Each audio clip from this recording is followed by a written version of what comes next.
എത്രയായി ചേട്ടാ? 20 രൂപ. ആ എന്റെ എത്രേ? ഞാൻ കൊടുത്തോണ്ട്. നീ എന്റെ ബെസ്റ്റ് ഫ്രണ്ട് അല്ലേ? നിങ്ങളെന്ത് ഇവിടെ നിക്കണേ? ചുമ്മാ. നീ എങ്ങോട്ടാ പോണേ? ഞാൻ ആ വളവിലുള്ള കൂട്ടുകാരന്റെ വീട്ടിലേക്കാ. ആ വളവിലേക്കാണോ? അവിടെ ഒരു ബേക്കറി ഉണ്ട്, അവിടെ കിട്ടുന്ന സാൻഡ്വിച്ച് സൂപ്പറാ. ഞാൻ അച്ഛന് വാങ്ങിച്ചു കൊടുത്തു. ഞാനാ കാശ് കൊടുത്തേ. ആ ശരി. ഹലോ, ആ. എന്തൊക്കെയാ? സുഖായിരിക്കണു. നീ ആ വളവിലത്തെ കടയിലത്തെ സാൻഡ്വിച്ച് കഴിച്ചിട്ടുണ്ടോ? ഇല്ല. സൂപ്പർ സാൻഡ്വിച്ചാ. ഞാൻ അച്ഛന് വാങ്ങിച്ചു കൊടുത്തു. ഞാനാ കാശ് കൊടുത്തേ. ആണോ? എന്റെ ബെസ്റ്റ് ഫ്രണ്ട് അല്ലേ? ഇവൾക്ക് എന്നെ കിട്ടിയത് ഭാഗ്യാട്ടോ. നിർത്തി ഒന്ന്. എടി, അതൊരു ചെറിയ സാൻഡ്വിച്ച് ആയിരുന്നുടി.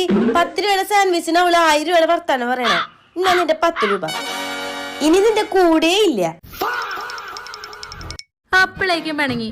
ഞാൻ അതിന് മാത്രം എന്താ പറഞ്ഞേ? സാരില്ല, എന്റെ ഒരു 50 രൂപയുണ്ട്. നമുക്ക് ചായ കുടിക്കാൻ പോയാലോ? അയ്യോ, വേണ്ട വേണ്ട.